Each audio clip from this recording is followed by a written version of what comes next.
দেখো স্ক্রিন দেখতে পাচ্ছ?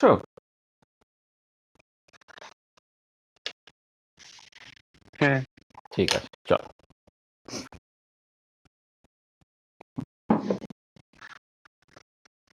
আচ্ছা, আগের দিন পর্যন্ত পড়াশোনায় কার কি অসুবিধা আছে বলে নাও প্রথমে।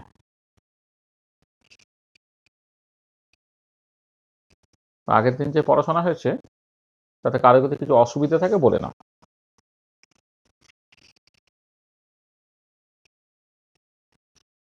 মানে ইম্পর্টেন্ট জিনিসগুলো পড়ানো হয়ে গেছে কিন্তু।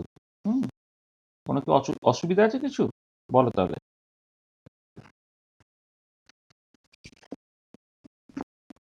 তো থার্ড ল এর থার্মোডাইনামিক্স এর যে আন্ডারস্টেটমেন্ট আছে একবার বলে দিন। থার্ড ল থার্মোডাইনামিক্সের স্টেটমেন্টটা হচ্ছে যে for a pure and perfectly crystalline solid absolute এন্ট্রপিটা জিরো হবে যখন temperature tends to zero kelvin. মানে ধরো একটা মানে পিওর কোনো মিক্সার নয় এবং পারফেক্টলি ক্রিস্টাল, মানে ক্রিস্টালের মধ্যে একটা ইমপারফেক্টনেস বা তোমার থাকে বা ডিফেক্ট থাকে, সেই ডিফেক্টিভ ন্যায় ধরে নাও।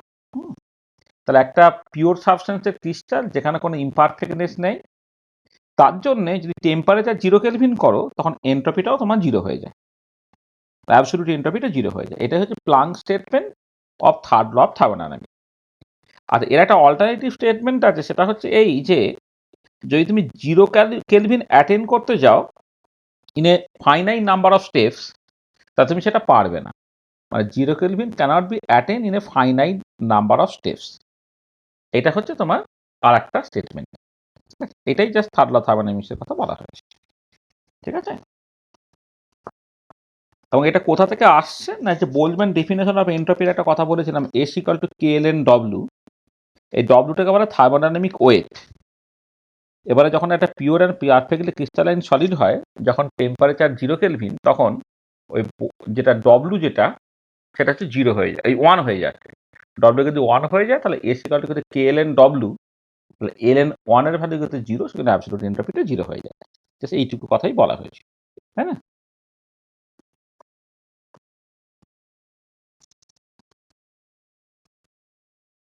ঠিক আছে,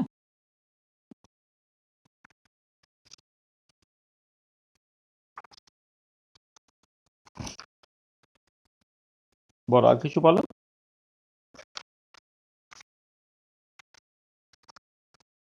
বুঝতে পেরেছো তো? হ্যাঁ।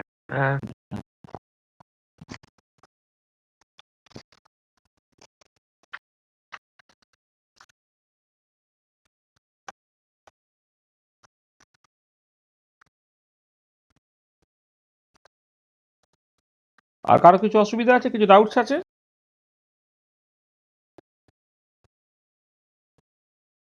আচ্ছা। ঠিক, চলো তাহলে। তো আজকে আমরা যেটা শুরু করব সেটা হচ্ছে থার্মোকেমিস্ট্রি। থার্মোকেমিস্ট্রি বেসিক্যালি হচ্ছে application of first of thermodynamics in chemistry. তা থার্মোকেমিস্ট্রি বিষয়টা কি হচ্ছে বেসিক্যালি?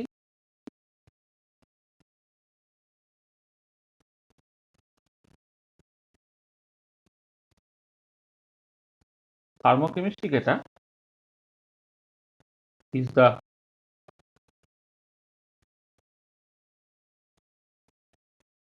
application of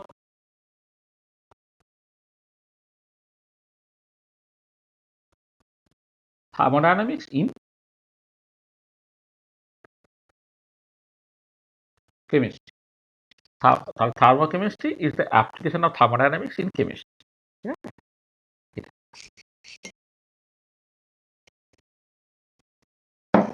দেখো, আমরা যখন কোনো একটা কেমিক্যাল রিয়াকশন বা ইভেন ফিজিক্যাল প্রসেস নিয়ে কথাবার্তা বলি, সেখানে অনেক হিটের চেঞ্জ হয়। এবার সেই হিটের চেঞ্জ নিয়ে বেশি থার্মোকেমিস্ট্রি ডিল করবে। থার্মোকেমিস্ট্রি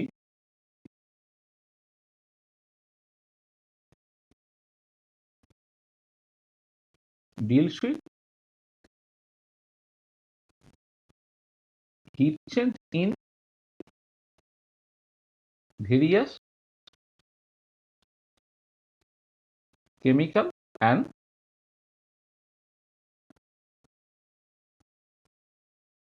physical processes. তারপর deals with heat change in various chemical and physical processes. আচ্ছা, এবারে দেখো যখন আমি হিট চেঞ্জ নিয়ে কথাবার্তা বললাম কোনো একটা ফিজিক্যাল প্রসেসের ক্ষেত্রে, সেক্ষেত্রে দেখবে তোমার এই যে হিটটা ইভলভ হচ্ছে কিনা সেই মতো করে কোনো কেমিক্যাল রিঅ্যাকশনকে তুমি এক্সোথার্মিক বলছো, হিটটা তোমাকে দিতে হচ্ছে কিনা সেই মতো করে তুমি সেই রিঅ্যাকশনকে এন্ডোথার্মিক বলছো। তাহলে এক্সোথার্মিক এন্ডোথার্মিক এই যে কথাবার্তাগুলো সেটা কিন্তু থার্মোকেমিস্ট্রির মধ্যে তোমার পড়ছে। আচ্ছা, প্রথমে দুটো ইম্পর্টেন্ট জিনিস তোমাকে দেখতে হবে, সেটা হচ্ছে যে হিট চেঞ্জ, এটা আমি আগেও বলেছি, এখন আমি করেও দেখিয়ে দেব। Heat change at constant volume is equal to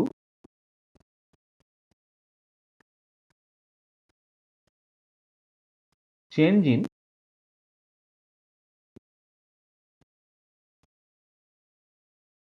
internal energy. Heat change at constant volume is equal to change in internal energy. এটা তুমি কি করে দেখছো?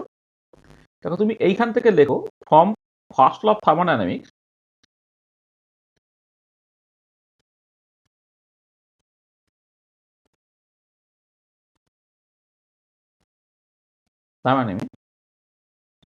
ডেল্টা ইউ তো তোমার কিউ প্লাস ডব্লিউ, বা অন্যভাবে লিখি ডিউ ইকুয়াল টু তো D cut Q plus D cut W. ডিউটা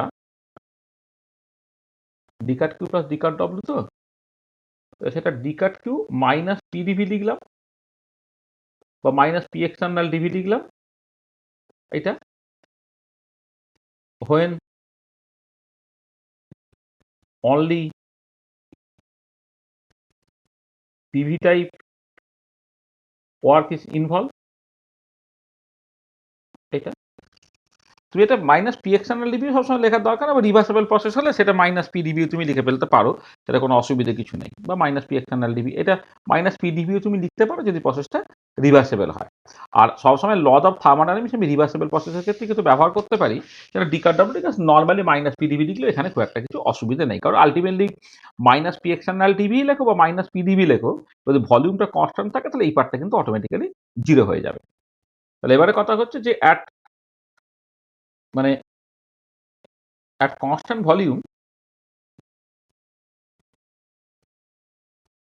constant volume কি হচ্ছে, মাইনাস পিডিবি পার্টটা জিরো হয়ে গেল, সেখানে ডিউটা কি হয়ে যাচ্ছে, ডিকাট কিউ হয়ে যাচ্ছে। কখন না যখন কনস্ট্যান্ট ভলিউমে, অথবা পরে ফাইনাইট চেঞ্জ, তুমি বলতে পারে ডেল্টা ইউটা হচ্ছে হিট চেঞ্জ আর কনস্ট্যান্ট ভলিউমের সঙ্গে সমান। তাহলে সেটা দেখো আমি যেটা বলেছি যে heat change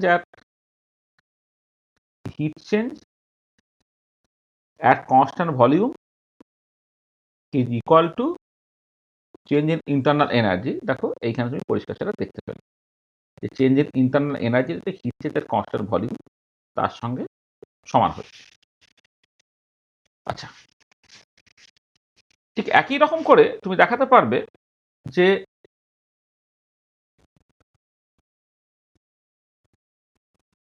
hit change at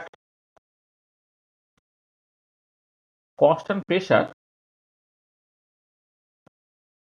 is equal to change in enthalpy. Heat change at constant pressure is equal to change in enthalpy. সেটা কি করে তুমি আসবে, শুরু করে এইরকম ভাবে, from the definition of enthalpy,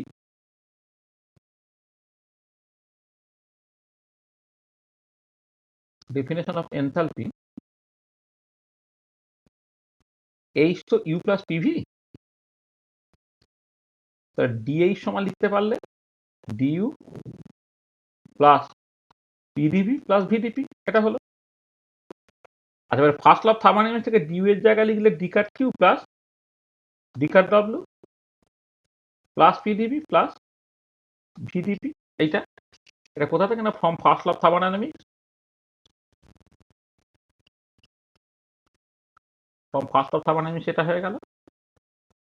তাহলে এবারে দেখো এইটা লিখলে d cut Q minus PdV, d cut W জায়গায় মাইনাস পিডিবি বসালাম, প্লাস পিডিবি প্লাস ভিডিপি হলো কখন না when only PV type work is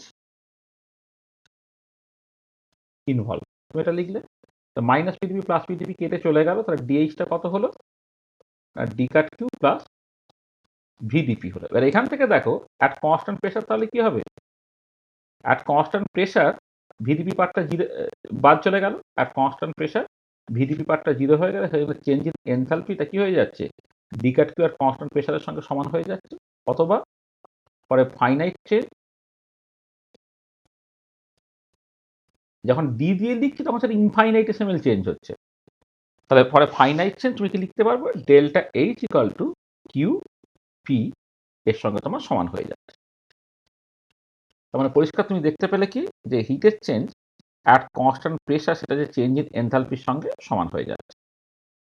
ঠিক, তো দেখো তুমি দেখতে পেলে এটা যে heat change at constant pressure is equal to the change in enthalpy. আচ্ছা, এবারে এইখানে একটা তাহলে সুবিধা হয়ে গেল দেখো,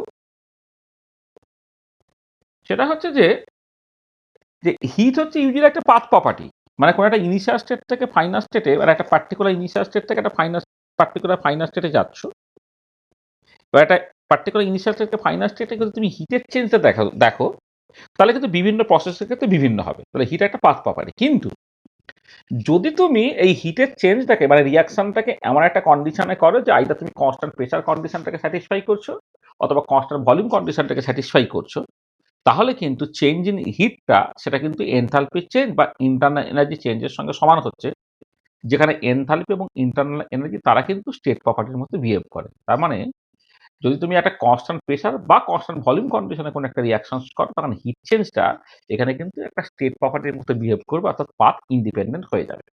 তো এই কথাটা খুব ইম্পর্টেন্ট যে heat is a path property, is a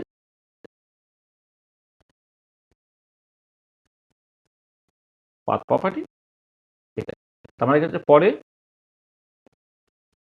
given initial and final state heat change depends on the path of transformation. But if the process takes place either at constant volume or at constant pressure, it behaves as a state property. কেন না, as constant volume heat exchange delta U এর সঙ্গে সমান and constant pressure heat exchange delta H এর সঙ্গে সমান। দেখো internal energy এবং এনথালপি তা তো স্টেট প্রপার্টি, ইন্টারনাল এনার্জি এবং এনথালপি যদি স্টেট প্রপার্টি হয় তাহলে কনস্ট্যান্ট ভলিউমে হিট চেঞ্জ বা কনস্ট্যান্ট প্রেসারে হিট চেঞ্জ সেটা স্টেট প্রপার্টি হয়ে গেল। তার মানে কোনো একটা গিভেন ইনিশিয়াল এবং ফাইনাল স্টেট তুমি যদি বলে দাও তাহলে হিটের চেঞ্জটা তোমার এখন দেখো স্টেট প্রপার্টির মতো বিহেভ করছে, এবং সেটা আমার প্রবলেমটাকে না ভীষণ সহজ করে দিচ্ছে। যদি কোনো একটা কেমিক্যাল রিয়াকশন ঘটছে, কেমিক্যাল রিয়াকশনটাকে তুমি বিভিন্ন কন্ডিশনে বা বিভিন্ন পাথে তুমি করছো, বিভিন্ন কন্ডিশনে বা বিভিন্ন পাথে করে প্রত্যেক ক্ষেত্রে হিট চেঞ্জ সমান হবে, তো সেইখান থেকে এই এক্সোথার্মিক নাকি এন্ডোথার্মিক এই যে কথাবার্তাগুলো বলা, সেগুলো আমি কিছু বলতে পারতাম না। কিন্তু যখন তুমি এটাকে জাস্ট করে ফেললে, মানে কনস্ট্যান্ট ভলিউম কন্ডিশন বা কনস্ট্যান্ট প্রেসার কন্ডিশনটাকে ফিক্স করে দিলে, তখন দেখো লাইফ তোমার অনেক সিম্পল হয়ে গেল। দেখো তুমি যখন গ্যাস ফেজ রিয়াকশনস করো, তুমি একটা ক্লোজ কন্টেনারের মধ্যে করো, এবং ক্লোজ কন্টেনারের মধ্যে করতে যদি তোমার এমন হয়ে যায় যে বেলুনের মতো নয়, ওটা ফ্লেক্সিবল না, একটা রিজিড ক্লোজ কন্টেনারের মধ্যে কোনো একটা রিয়াকশন করো, দেখো একটা কনস্ট্যান্ট ভলিউম কন্ডিশনটা তুমি মেনটেন করতে পারছো। আবার যখন লিকুইড ফেজ বা সলিড ফেজ রিয়াকশন করো, তুমি ওপেন এয়ারে করো, ফাঁকা পাত্রে করো। ফাঁকা পাত্রে মানে কি, এক্সটার্নাল প্রেশারটা কনস্ট্যান্ট থেকে যাচ্ছে। সেখানে কনস্ট্যান্ট প্রেশার বা কনস্ট্যান্ট ভলিউম কন্ডিশন তুমি ইমপ্লাই করতেই পারো। ইমপ্লাই করলে তাকে হিট চেঞ্জটা either change in internal energy অথবা চেঞ্জ ইন এনথালপির সঙ্গে সমান হয়ে যাচ্ছে, মানে সেটা কিন্তু একটা স্টেট প্রপার্টির মতো বিহেভ করছে। এটা বুঝতে পারলে যে কেন সে স্টেট প্রপার্টির মতো বিহেভ করছে, এটা পরিষ্কার, ঠিক আছে? হ্যাঁ, আর আরেকটা ইম্পর্টেন্ট দেখো, যেটা যে most of the chemical reaction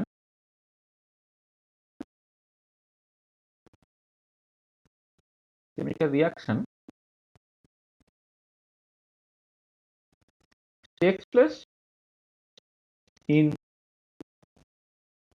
open container where external pressure is constant. এখানে ওপেন কন্টেনারের মানে তার উপরে যে প্রেসারটা, সেটা এক্সটার্নাল প্রেসার ইজ কনস্ট্যান্ট। এটা তাহলে hence heat change at constant pressure or delta H is more useful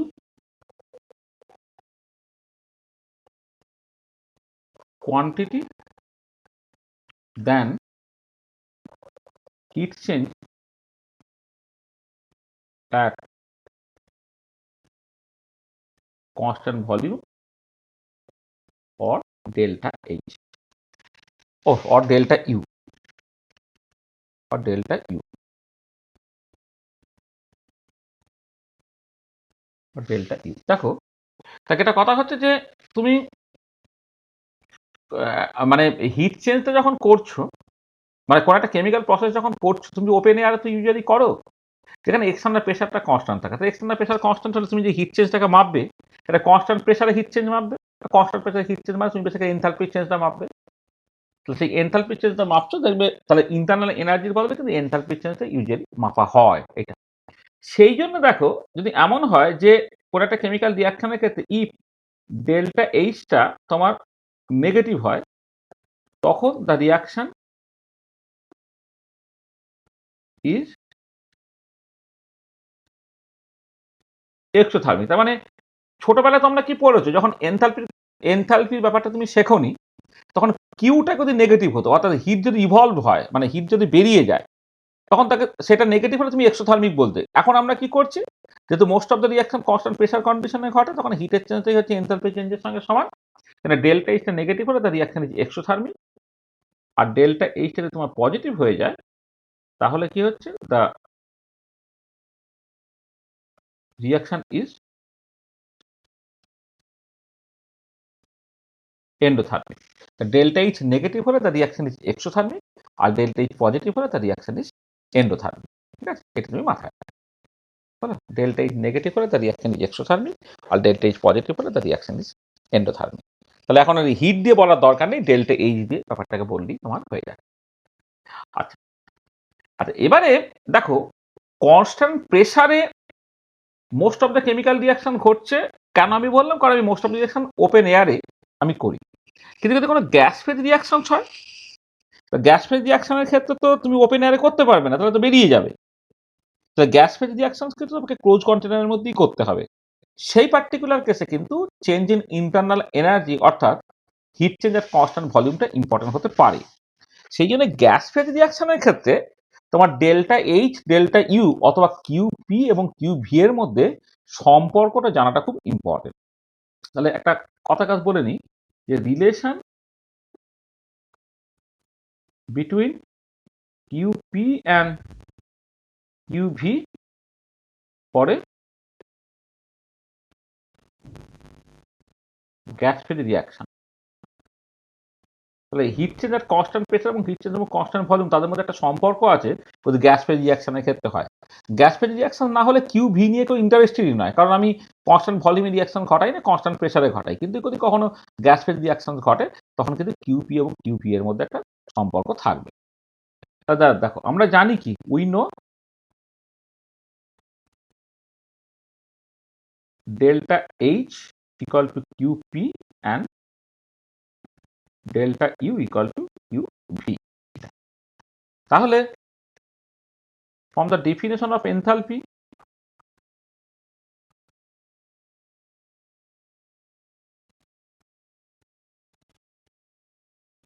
enthalpy H equal to কত U plus PV তো H equal to U plus PV মানে এনথালপিটা U plus PV হয়। আচ্ছা এবারে for the product তুমি কি লিখবে enthalpy for the product সেটা হচ্ছে internal energy for the product plus P into V for the product।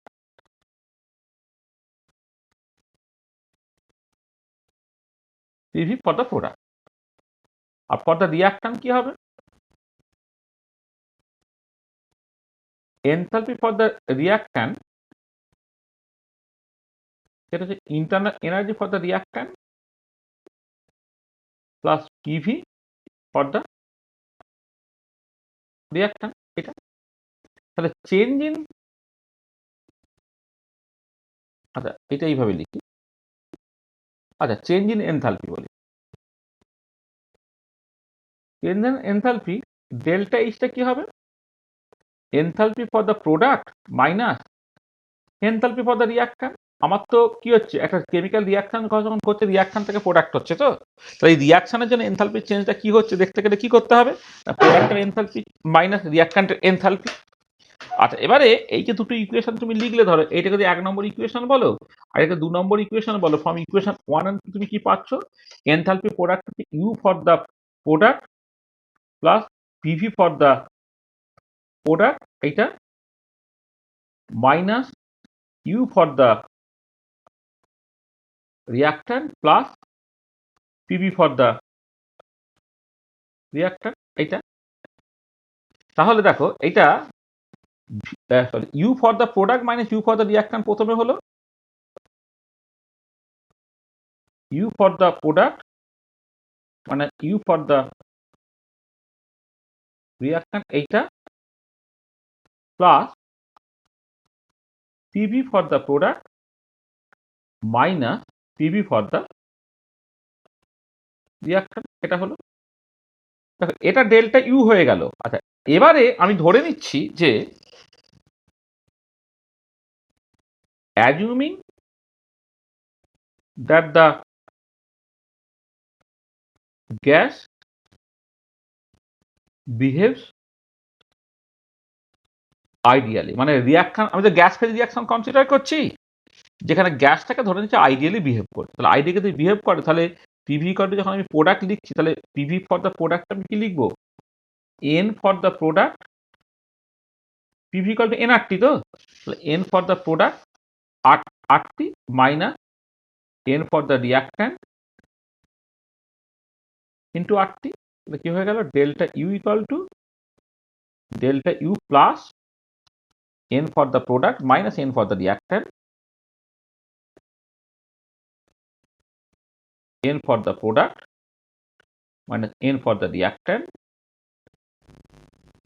into RT হয়ে গেল বা এটা লিখলে delta U plus delta n into RT এটা হলো delta H equal two delta U plus delta N RT হয়ে গেল। এবারে তুমি যদি এটাকে কিউ পি বলো এটা হচ্ছে Q V plus delta n into RT এইটা হচ্ছে কিউ পি এবং কিউ ভি এর মধ্যে একটা সম্পর্ক তৈরি হয়ে গেল কিউপি এবং কিউপি এর মধ্যে সম্পর্ক হচ্ছে এইটা QP equal two QP plus delta N RT এইটা। আচ্ছা যেখানে আলটিমেটলি এটা দাঁড়াচ্ছে তুমি যদি পার মোল কনসিডার করো তাহলে যদি ইফ মানে ইফ উই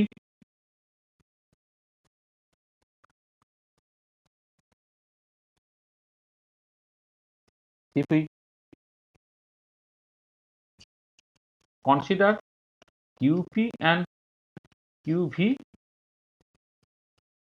পার মোল তখন কিউপি ইকুয়াল টু হয়ে যাবে q v plus delta nu RT এরকম ভাবে লিখতে হবে যেখানে ডেল্টা নিউটা কি, ডেল্টা নিউটা হচ্ছে sum of stoichiometric coefficient of gaseous product তার modulus minus sum of modulus of minus sum of stoichiometric coefficient of gaseous react. মানে ব্যাপারটা ধরো ধরো তুমি এই nitrogen gas plus 3 hydrogen gas থেকে তুমি 2 অ্যামোনিয়া গ্যাস করছো, তখন তার ডেল্টা নিউটা হবে প্রোডাক্টের স্টোইচিওমেট্রিক কোএফিসিয়েন্ট 2, তবে ম্যাগনিটিউড নিচ্ছে। দেখো এই যে প্রোডাক্টের স্টোইচিওমেট্রিক কোএফিসিয়েন্ট পজিটিভ ধরতে হয়, রিঅ্যাক্ট্যান্টের স্টোইচিওমেট্রিক কোএফিসিয়েন্ট নেগেটিভ ধরতে, এগুলো মাথায় দিচ্ছে। মানে স্টোইচিওমেট্রিক কোএফিসিয়েন্ট মানে তুমি জাস্ট এইটুকু ভাবো তোমাদের লেভেলে যে এই যে কেমিক্যাল রিয়াকশন যখন লিখছো তখন এই ব্যালেন্স করার জন্য রিঅ্যাক্টর ও প্রোডাক্টের আগে যে নাম্বারগুলো আছে তাই হচ্ছে স্টোইচিওমেট্রিক কোএফিসিয়েন্ট। তাহলে আমি এই ডেল্টা নিউ ক্যালকুলেশনে এখানে কিন্তু শুধুমাত্র গেসিয়াস রিঅ্যাকশন বা গেসিয়াস প্রোডাক্টটা ইনভলভ হবে। তাহলে এখানে ধরো মানে স্টোইচিওমেট্রিক কোএফিসিয়েন্ট অফ প্রোডাক্ট হচ্ছে 2 মাইনাস রিঅ্যাক্ট্যান্টের জন্য কত হচ্ছে 1 প্লাস 3, তাহলে সেটা হয়ে গেল তো -2। কিন্তু ধরো তুমি লেটস সে এই এইভাবে লিখছি যে ধরো hydrogen gas plus oxygen gas থেকে ধরে নাও 2H2 ধরে নাও লিকুইড হয়েছে, জলটা লিকুইড কন্ডিশন, তখন ডেল্টা নিউ যখন ক্যালকুলেট করব এই যে প্রোডাক্টটা সেইটা যেহেতু তোমার গ্যাস নয় লিকুইড বা সলিড সেটাকে ধরা যাবে না, এইটা মাইনাস প্রোডাক্টের জন্য কত হচ্ছে রিঅ্যাক্ট্যান্টের করে 2 প্লাস 1, তারপর এটা তোমার তখন -3 লিখতে হবে। ধর আমি এরকম বললাম sulphur solid plus oxygen gas থেকে তোমার তৈরি হচ্ছে লেটসে SO2 গ্যাস তৈরি হচ্ছে, তাহলে তার ডেল্টা নিউ কত লিখবো না, SO2 কিন্তু গ্যাস তার জন্য 1 হলো, মাইনাস রিঅ্যাক্ট্যান্টের জন্য আমি 1 লিখবো, আর সলিড যেটা তার জন্য আমি 0 লিখবো, সেটা হচ্ছে তোমার 0 হয়ে যাবে। তাহলে এইরকম ভাবে তোমার ডেল্টা নিউটাকে ক্যালকুলেট করতে হবে। তাহলে কনস্ট্যান্ট ভলিউমে যদি তুমি হিটের চেঞ্জটা পাও, তাহলে কনস্ট্যান্ট প্রেসারে হিটের চেঞ্জটা হয়ে যাবে Q plus delta new RT। ঠিক আছে, তাহলে বুঝতে পারলে যে যদি মানে হিট চেঞ্জের কনস্ট্যান্ট প্রেসার বা এনথালপি চেঞ্জ তুমি জানো, তাই এই রিলেশন থেকে হিট চেঞ্জের কনস্ট্যান্ট ভলিউম বা ইন্টারনাল যে চেঞ্জ কিন্তু তুমি ক্যালকুলেট করে ফেলতে পারছো। আর delta H equal to delta U plus delta nu RT, অথবা q P equal to Q V plus delta nu RT. তাহলে এই রিলেশনটা কিন্তু ভীষণ ভালো করে তুমি মাথায় রাখবে। ঠিক আছে, বোঝা গেল? ঠিক আছে তো? স্যার সেকেন্ডের ক্ষেত্রে মিউটা বলুন। এই যে সেকেন্ড রিঅ্যাকশনের হ্যাঁ, ক্ষেত্রে সেকেন্ড রিঅ্যাকশনের ক্ষেত্রে কি হচ্ছে, এই যে ডান দিকে যেটা জল তৈরির ক্ষেত্রে লিকুইড কন্ডিশন হয়েছে, তাই তো? তাহলে আমাকে যখন ডেল্টা নিউ ক্যালকুলেট করতে হবে প্রোডাক্টের স্টোইচিওমেট্রিক কোএফিসিয়েন্টটাকে নিতে হবে যখন প্রোডাক্টটা গেসিয়াস অবস্থায় থাকবে। এখানে যেহেতু H2O লিকুইড কন্ডিশনে আছে সেজন্য প্রোডাক্ট থেকে কোনো কন্ট্রিবিউশন থাকছে না। মাইনাস রিঅ্যাক্ট্যান্টের কন্ট্রিবিউশন কি হচ্ছে, হাইড্রোজেন যেহেতু গ্যাস আর অক্সিজেন যেহেতু গ্যাস, তাদের স্টোইচিওমেট্রিক কোএফিসিয়েন্ট গুলো নিতে হবে। হাইড্রোজেনের জন্য 2 নিয়েছে আর অক্সিজেনের জন্য 1 নিয়েছে। মানে ব্যালেন্স কেমিক্যাল রিঅ্যাকশনে রিঅ্যাক্ট্যান্ট বা প্রোডাক্টের আগে যে নাম্বারগুলো সেটাই স্টোইচিওমেট্রিক কোএফিসিয়েন্ট। তাহলে হাইড্রোজেন থেকে 2 এলো, অক্সিজেন থেকে 1 হলো। তাহলে 0 -3 সেটা -3 হয়। ঠিক আছে? বোঝা গেল? সেকেন্ড সেকেন্ড পার্টটা একবার দেখান। সেকেন্ড কি? সেকেন্ড পেজটা একবার দেখান। এইটা এর আগেরটা এর আগে। এটা না আরো আগেরটা? হ্যাঁ এইটাই। হুম, হুম, এইটা।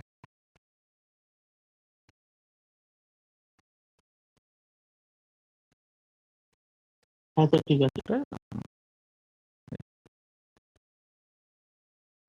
আচ্ছা আচ্ছা, আর একটা ইম্পর্টেন্ট পয়েন্ট একটুখানি বলে নিই। দেখো এনথালপি সেটা তো টেম্পারেচার প্রেসারের উপর ডিপেন্ড করে।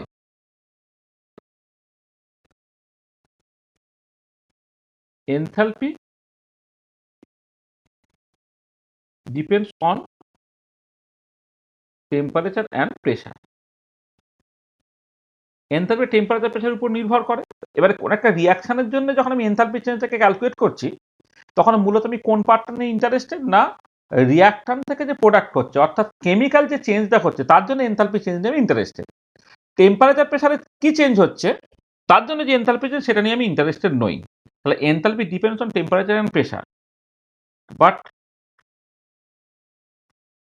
We are interested to measure or calculate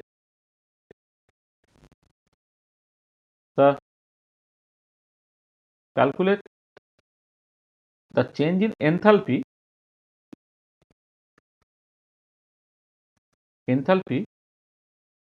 due to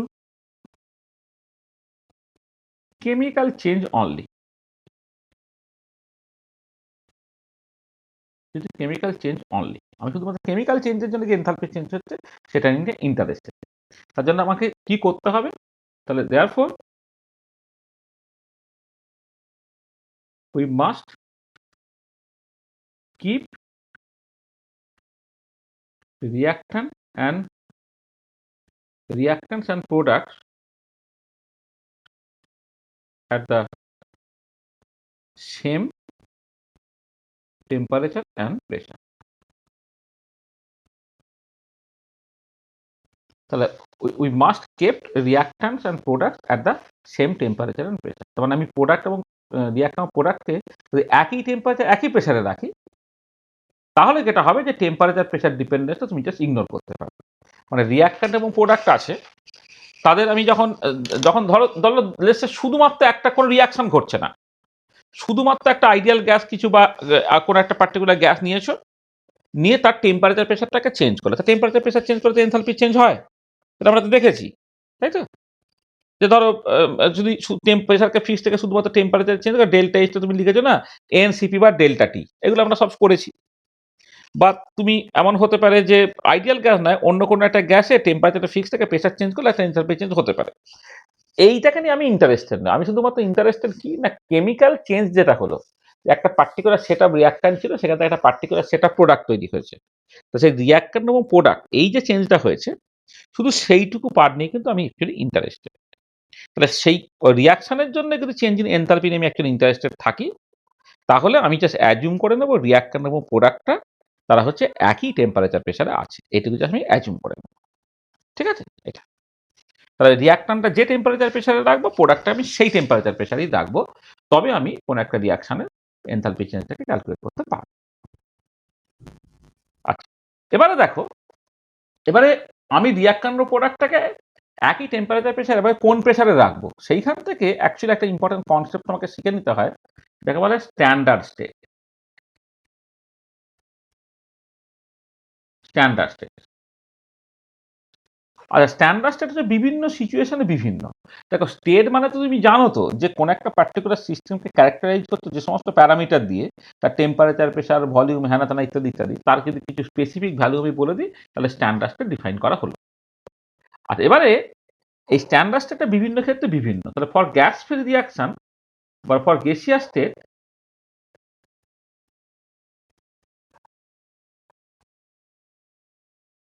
standard state is the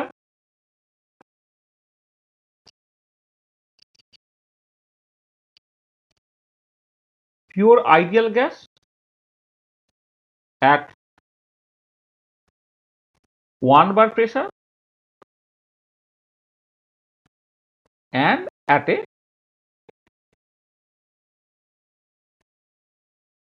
particular temperature. মানে তুমি যদি একটা আইডিয়াল গ্যাস নাও যে 1 বার প্রেসার আছে এবং কোনো একটা পার্টিকুলার টেম্পারেচার আছে, সেটা হবে গ্যাসিয়াস স্টেটের জন্য স্ট্যান্ডার্ড স্টেট।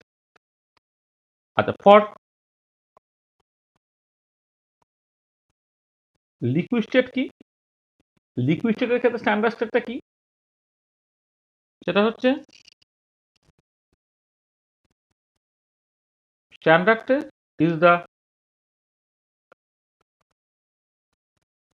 পিওর লিকুইড নিতে হবে at 1 bar pressure and at a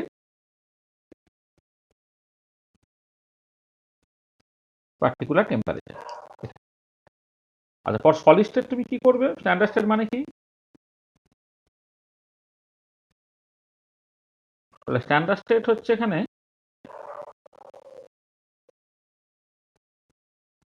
is the pure and perfectly crystalline solid, pure and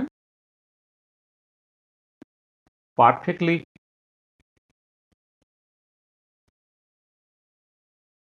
crystalline solid at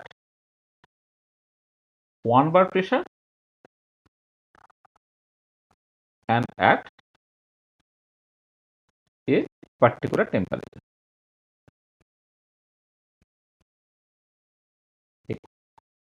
আচ্ছা, এবার কয়েকটা সলিউশনের ক্ষেত্রে কি হবে? পরে সলিউশন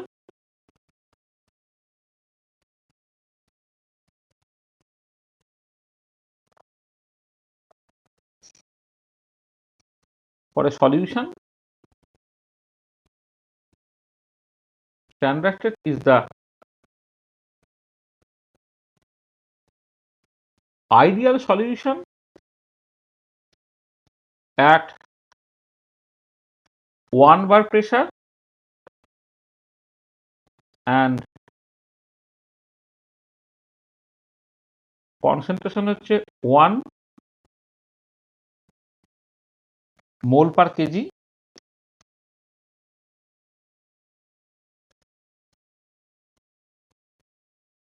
হ্যাঁ, 1 mole per kg and at a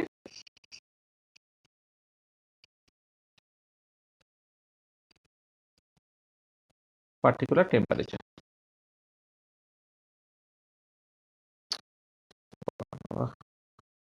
এই ফোন চলে আসে, ফোনগুলো কাটতে চাই, কাটতেও চায় না।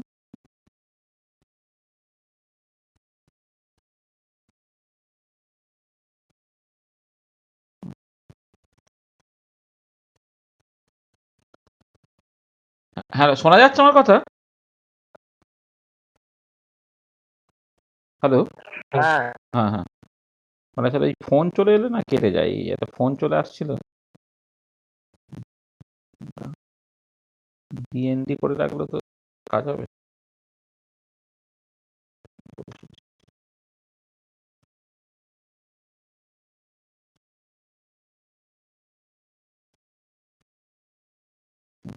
ঠিক আছে।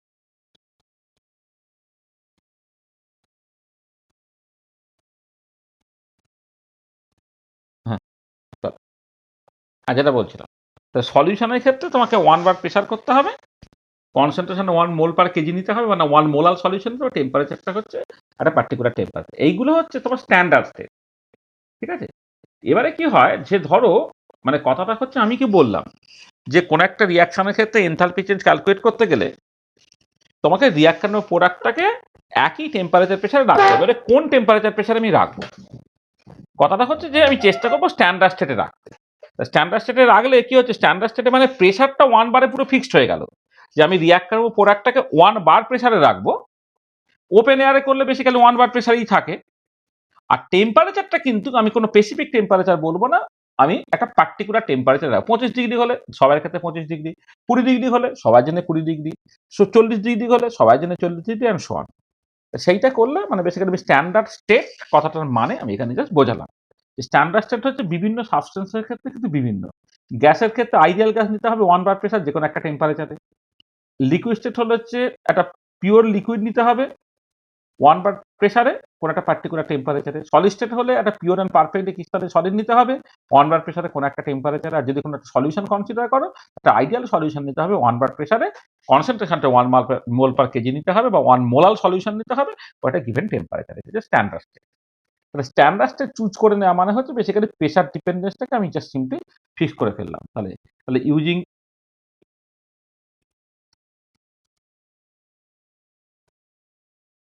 standard state we can fix pressure equal to 1 bar। মানে স্ট্যান্ডার্ড স্টেট চুজ করা মানে প্রেসারটাকে 1 বার তুমি ফিক্স করতে পারছো, but temperature can be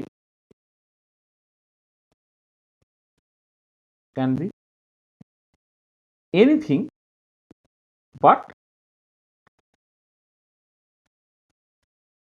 it should be fixed. Temperature fix করতে হবে, কিন্তু কোন ভ্যালুতে ফিক্স করব তার কিন্তু কোনো রেস্ট্রিকশন নেই। এবারে লোকে অ্যাম্বিয়েন্ট টেম্পারেচার ইউজুয়ালি করে 25 ডিগ্রি সেন্টিগ্রেড ইউজুয়ালি করে। 25 ডিগ্রি সেন্টিগ্রেডে তুমি দেখবে ডেটাগুলো তোমার মানে মানে লিটারেচারে যে ডেটাগুলো দেওয়া থাকে, কিছু ডেটা 20 ডিগ্রি সেন্টিগ্রেডে দেওয়া থাকতে পারে, কিন্তু মোস্ট অফ দ্য ডেটা দেখবে 298 কেলভিন বা 25 ডিগ্রি সেন্টিগ্রেডে দেওয়া থাকে। এবারে কথাটা হচ্ছে যে দেখো, যে আমি না হয় স্ট্যান্ডার্ড স্টেট চুজ করে pressure dependence of enthalpy of a reaction সেটাকে নয় হটিয়ে দিলাম, কিন্তু টেম্পারেচার ডিপেন্ডেন্সটা থাকবে। এই temperature dependence of a chemical reaction মানে ধর আমি বলছি যে তোমার বইয়ে যে ডেটাটা কোন একটা রিয়াকশন, ধরো কার্বন প্লাস অক্সিজেন মিলে কার্বন ডাইঅক্সাইড তৈরি হয়েছে, তার কার্বন প্লাস অক্সিজেন যে মিলে যে কার্বন ডাইঅক্সাইড তৈরি হয়েছে, সেই রিয়াকশনের জন্য এনথালপি চেঞ্জটা কত, এটা একটা এক্সোথার্মিক রিয়াকশন, তার জন্য এনথালপি চেঞ্জ তোমার লিটারেচার ভ্যালু বা বইয়ে দেওয়া আছে। তুমি দেখবে বইয়ে যে ডেটা দেওয়া আছে বলছে 25 ডিগ্রি সেন্টিগ্রেড। এবারে তুমি ধরো অন্য কোনো একটা জায়গায় তুমি চাকরি করো, সে দার্জিলিং গভর্নমেন্ট কলেজে চাকরি করো, যেখানে শীতকালে রিয়াকশনস হচ্ছে, যেখানে টেম্পারেচার ধরে নাও রুমের টেম্পারেচার 10 ডিগ্রি। তাহলে এবারে 10 ডিগ্রিতে তো আর 25 ডিগ্রি ডেটা তুমি ব্যবহার করতে পারছো না, তার 10 ডিগ্রিতে 25 ডিগ্রি ভ্যালুটা যদি 10 ডিগ্রিতে কনভার্ট করি সেটা কত হবে। বা কখনো যে গ্রীষ্মকালে তুমি একটা রিয়াকশন করছো, ওই রিয়াকশনটা হচ্ছে 35 ডিগ্রি সেন্টিগ্রেডে, 25 ডিগ্রি সেন্টিগ্রেডে নয়। তাহলে 35 ডিগ্রিতে কি তাহলে আবার কার্বন প্লাস অক্সিজেন কার্বনটা সেই রিয়াকশনটাকে করে আবার তোমাকে এনথালপি চেঞ্জ মাপতে হবে? উত্তর হচ্ছে যে না, দরকার নেই। Temperature dependence of enthalpy of a reaction সেটা একটা ইম্পর্টেন্ট রিলেশন দিয়ে তুমি বুঝে নিতে পারো, যাকে বলে Kirchhoff's relation.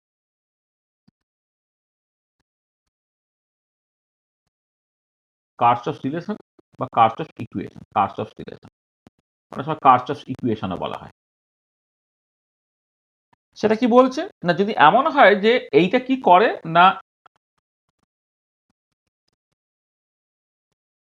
Temperature dependence of enthalpy of a reaction can be obtained from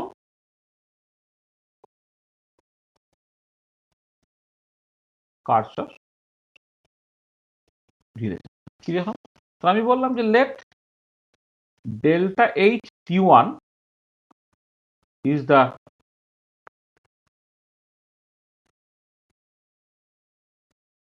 change in enthalpy বা change in enthalpy of the reaction লিখি, এটা হচ্ছে enthalpy of the reaction at temperature T1 is the enthalpy of a reaction at temperature T1। তাহলে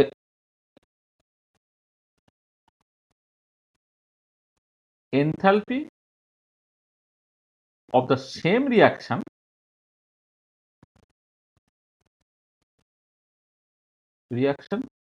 at temperature T2 can be obtained as delta H at temperature T2 সেটা হলো delta H at temperature T1 plus integral T1 to T2 delta Cp into dt। এই formula দিয়ে তুমি এটা একটা আর লিখে দিলাম একটা রিয়াকশন বোঝানোর জন্য। এই ফর্মুলা দিয়ে এটা হচ্ছে ঠিক হবে যে ডেল্টা এইচ আর টেম্পারেচার টি2 হচ্ছে ডেল্টা এইচ আর temperature T1 plus integral T1 to T2 ডেল্টার Cp into dt, যেখানে delta Cp is the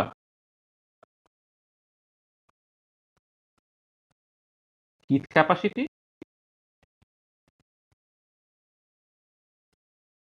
of the reaction at constant pressure। এই যে ইকুয়েশনটা, এটা হচ্ছে কার্চফস রিলেশন বা কার্চফস ইকুয়েশন। মানে ডিফারেন্সিয়াল ফর্মটা যদি তুমি দেখো, এটা তো আমি ইন্ডিকেট করে তোমাকে দেখিয়ে দিলাম। ডিফারেন্সিয়াল ফর্ম অফ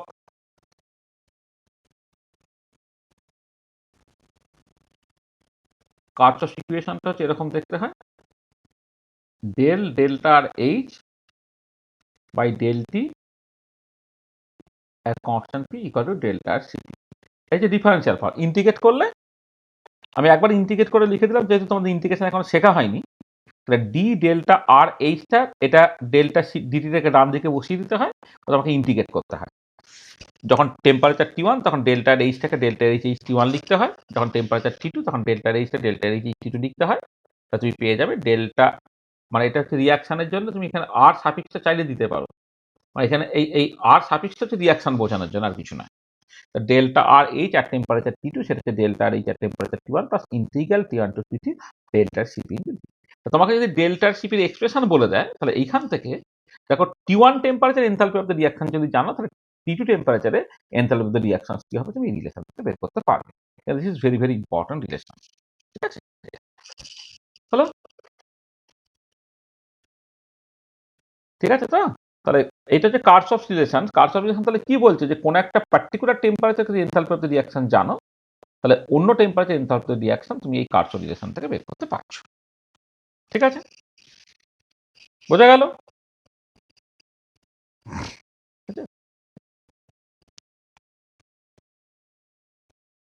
আচ্ছা, এবারে এই থার্মোকেমিস্ট্রিতে দুটো ইম্পর্টেন্ট ল আছে, two basic laws of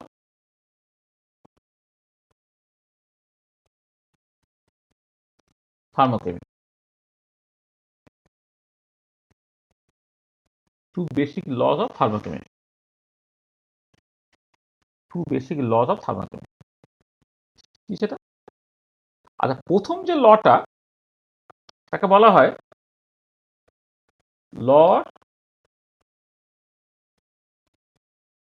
ল্যাবোসিয়ার and ল্যাবলাস। প্রথম লটা হচ্ছে ল অফ ল্যাবোসিয়ার অ্যান্ড ল্যাবলাস। আচ্ছা, ল্যাবোসিয়ার ল্যাবলাস কি বললো, যে যদি কোনো একটা রিভার্সিবল রিয়াকশন থাকে, তাহলে ফরওয়ার্ড রিয়াকশন এবং ব্যাকওয়ার্ড রিয়াকশনের যে এনথালপি চেঞ্জটা, তারা সমান বাট অপোজিট ইন সাইন হবে। তাহলে ফর এ রিভার্সিবল রিয়াকশন, উভমুখী বিক্রিয়া যদি হয়, for reversible reaction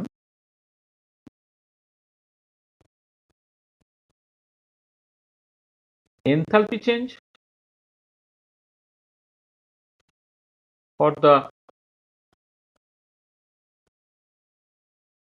backward process is exactly the same to that of the forward process, but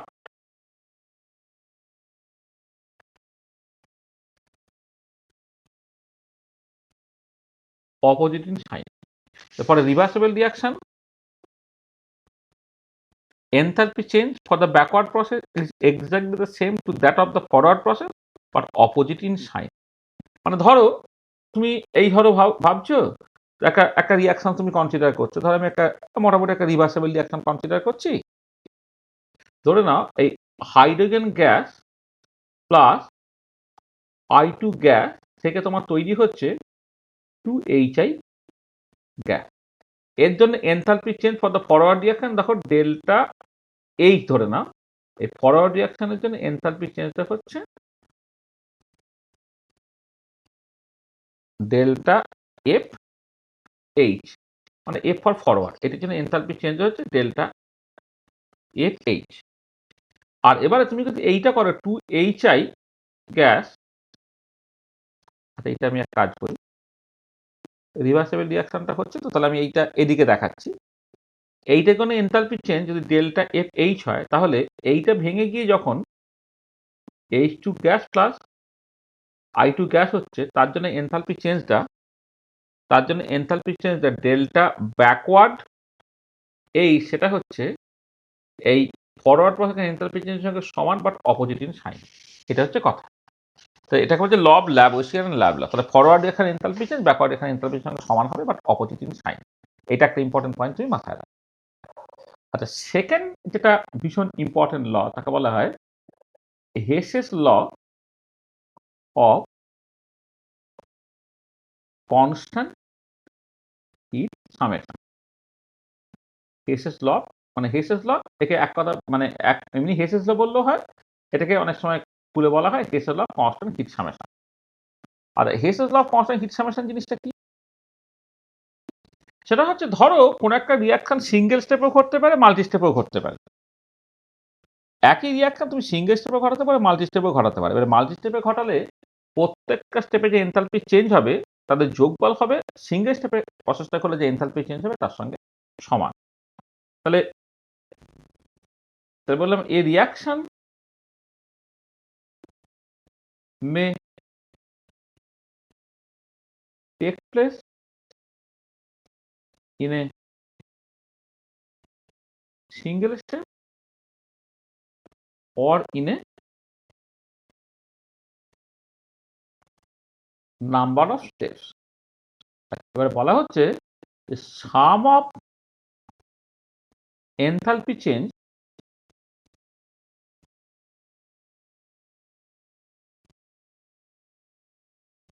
in the multi-step process is equal to the enthalpy change for the single step process, equal to the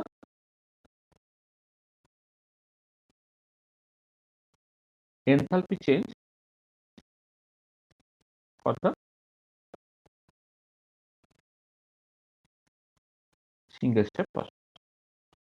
বলছি reaction may take place in a single step or in a number of steps, sum of enthalpy change in the multi-step process is equal to the enthalpy change for the single step process। মানে ধরো তুমি একটা example বলছো, ধরো carbon তুমি graphite কন্ডিশনে নিলে, তার সঙ্গে হাফ অক্সিজেন গ্যাস রিয়াক্ট করে তুমি কার্বন মনোক্সাইড গ্যাস করলে, তার জন্য এনথালপি ধরো ডেল্টা এইচ 1 হলো। আচ্ছা, এবারে আবার তুমি যেটা করলে কার্বন মনোক্সাইড গ্যাস তার সঙ্গে half oxygen gas, half O2,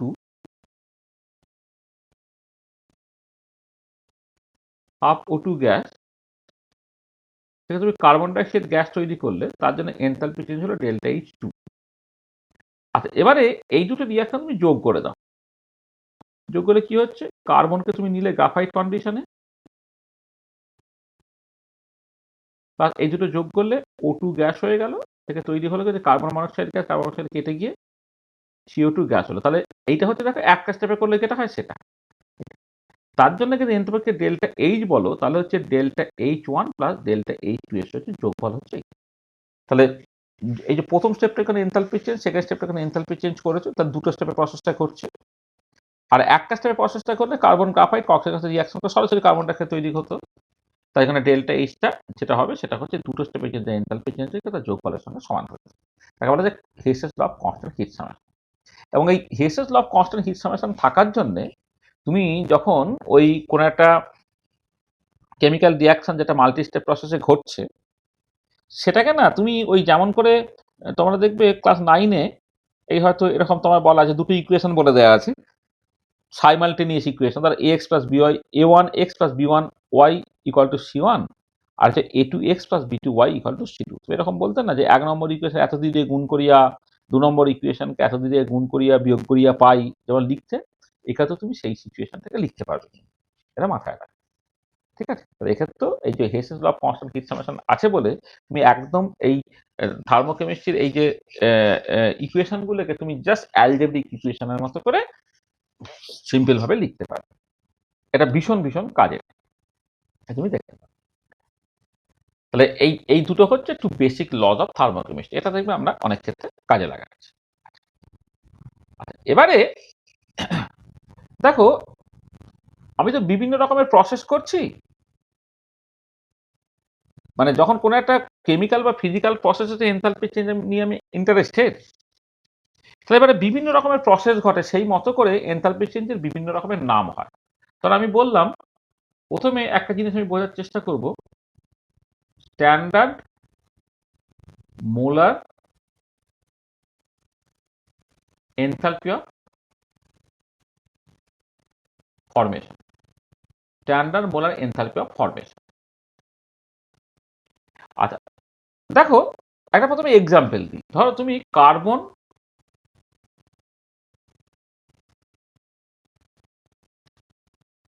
মানে আমি আমি লেটসে কার্বন ডাইঅক্সাইড তৈরি করতে চাইছি, এবং কার্বন ডাইঅক্সাইড সেটা গ্যাসিয়াস অবস্থায় থাকে। তার জন্য তোমাকে কি করতে হচ্ছে, কার্বনের সঙ্গে তোমাকে রিয়াকশন করতে হচ্ছে, অক্সিজেনের রিয়াকশন করতে হচ্ছে, করে তুমি কার্বন ডাইঅক্সাইডটাকে পাবে। তাহলে এখানে দেখো কার্বন ডাইঅক্সাইড বলে একটা কম্পাউন্ড তৈরি করছো, তা তৈরি করার জন্য যে এনথালপি, সেটা এনথালপি অফ ফরমেশন, মানে ফর্ম করার জন্য যে চেঞ্জ সেটা এনথালপি অফ ফরমেশন। আর এবারে সাডেনলি কার্বন ডাইঅক্সাইড 1 মোল তৈরি করতে যা এনথালপি চেঞ্জ হবে, 2 মোল চেঞ্জ করতে ডাবল হবে, 3 মোল চেঞ্জ করতে 3 গুণ হবে। কারণ এনথালপি তো আফটার অল একটা এক্সটেনসিভ প্রপার্টি, এখানে নাম্বার অফ মোলসের সঙ্গে প্রপোর্শনাল। এটা 1 মোল কার্বন ডাইঅক্সাইড তৈরি করতে যা এনথালপি চেঞ্জ হবে, 2 মোল এটা ডাবল হবে, 3 মোল এটা 3 গুণ হবে। সেই জন্য আমরা আলোচনা করবো মোলার এনথালপি অফ ফরমেশন। আর এবারে মোলার এনথালপি অফ ফরমেশন হচ্ছে, এবারে কথাটা হচ্ছে যে যখন তুমি কার্বন ডাইঅক্সাইডটাকে তৈরি করছো, মানে মোলার এনথালপি ফরমেশন মানে 1 মোল কার্বন ডাইঅক্সাইড তৈরি করবো। এবার 1 মোল কার্বন ডাইঅক্সাইড যখন তৈরি করবো, তার জন্য এনথালপি চেঞ্জ যখন আমি ক্যালকুলেট করবো, তাহলে কোথা থেকে তৈরি করবো, দিস ইজ ইম্পর্টেন্ট। ধরো ক্যালসিয়াম কার্বনের হিট দিলে কার্বন ডাইঅক্সাইড তৈরি হয়ে যেতে পারে। কার্বন মনোক্সাইড গ্যাস তাকে অক্সিজেনের সঙ্গে রিয়াক্ট করে কার্বন ডাইঅক্সাইড তৈরি হয়ে যেতে পারে। কার্বন গ্রাফাইট কন্ডিশনে নিয়েছো, তাকে অক্সিজেনের সঙ্গে রিয়াকশন করে কার্বন ডাইঅক্সাইড তৈরি হতে পারে। কার্বন ডায়মন্ড ফর্মে নিয়েছো, তার সঙ্গে অক্সিজেন রিয়াকশন করে কার্বন ডাইঅক্সাইড তৈরি হতে পারে। মানে হিউজ নাম্বার অফ রিয়াকশন তুমি মানে ভাবতে পারো, যার জন্য কার্বন ডাইঅক্সাইড তৈরি হচ্ছে। এবারে কথাটা হচ্ছে যে প্রত্যেক ক্ষেত্রে তো এনথালপি চেঞ্জ সমান হবে না। তা তোমাকে দেখতে, তার একটা স্পেসিফিক রিয়াকশনের কথা বলে দিতে হবে। সেটা কি বলা হচ্ছে না, বলা হচ্ছে যে কার্বন ডাইঅক্সাইড তৈরি করবো ফ্রম ইটস এলিমেন্টস। এলিমেন্টস মানে কার্বন ডাইঅক্সাইডের মধ্যে কি আছে, কার্বন আর অক্সিজেন আছে। কার্বন থেকে আর অক্সিজেন থেকে কার্বন ডাইঅক্সাইড তৈরি করতে হবে। কোনো একটা কম্পাউন্ড দেশে ক্যালসিয়াম কার্বনেট গরম করে কার্বন ডাইঅক্সাইড তৈরি করা যাবে না। কার্বন ডাইঅক্সাইড তৈরি করতে হবে ফ্রম ইটস এলিমেন্টস। আচ্ছা এবারে এলিমেন্টস গুলো কোন কন্ডিশন আছে, দিস ইজ খুব ইম্পর্টেন্ট। যে যে বলেছে তারা তাদের স্টেবল স্টেট অফ এগ্রিগেশনে থাকবে। তাহলে আমাকে যেটা তৈরি করতে হবে, 1 মোল কার্বন ডাইঅক্সাইড তৈরি করতে হবে from its element in the stable state of aggregation. আচ্ছা তার জন্য অক্সিজেনের স্টেবল স্টেট অফ এগ্রিগেশনটা কি? অক্সিজেন ইউজুয়ালি রুম টেম্পারেচার কোথায় থাকতে চায়, গ্যাসিয়াস কন্ডিশনে থাকতে চায়।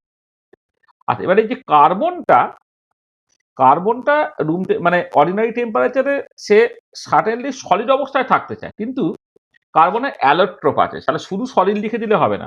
অক্সিজেনের ক্ষেত্রে অ্যালোট্রোপ নাই বলে অক্সিজেন গ্যাস নেই, কিন্তু কার্বনের ক্ষেত্রে তার অ্যালোট্রোপ বিভিন্ন রকম বহুরূপ আছে। বিভিন্ন বহুরূপে স্টেবিলিটি বিভিন্ন রকমের। ডায়মন্ডের এক রকমের স্টেবিলিটি, গ্রাফাইটের এক রকমের স্টেবিলিটি, ফুলারিনের এক রকমের স্টেবিলিটি, ইত্যাদি ইত্যাদি। তাহলে আমাকে যেটা নিতে হবে এক্ষেত্রে, stable state aggregation thermodynamically most stable state হচ্ছে গ্রাফাইট, ডায়মন্ড নয় কিন্তু গ্রাফাইট। তাই graphite, carbon graphite plus oxygen gas মিলে তোমাকে কার্বন ডাইঅক্সাইড তৈরি করতে হবে। তার মানে দেখো, এই যে রিয়াকশনটা যখন বললাম, তাহলে কি করে থাকে, 1 মোল কার্বন ডাইঅক্সাইড তৈরি করছো কোথা থেকে, from elements in the stable state of aggregation. আর এবার স্ট্যান্ডার্ড কথাটা কেন এলো, স্ট্যান্ডার্ডটা তুমি যখন ডেটা তোমার কাছে দেওয়া থাকবে, তখন স্ট্যান্ডার্ড ডেটা দেওয়া থাকে, যেখানে তোমাকে করতে হবে যে যে রেসপেক্টিভ রিয়াকশন এবং প্রোডাক্টগুলো তাদের তাদের স্ট্যান্ডার্ড স্টেট থাকে। তাহলে ডেফিনেশনটা কি হচ্ছে না, ইট ইজ দ্য, মানে এই যে standard molar enthalpy of formation, তার definition, it is the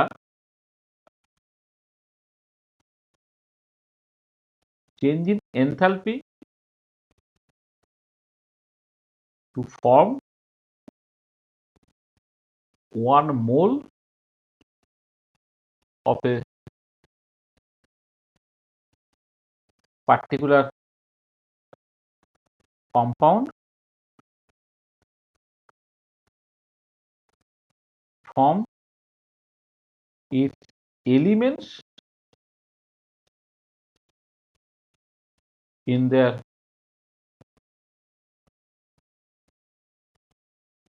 from the elements in their stable state of aggregation, stable states of in the stable state of aggregation. It is the change in enthalpy to form one mole of a particular compound from its elements in the stable state of aggregation when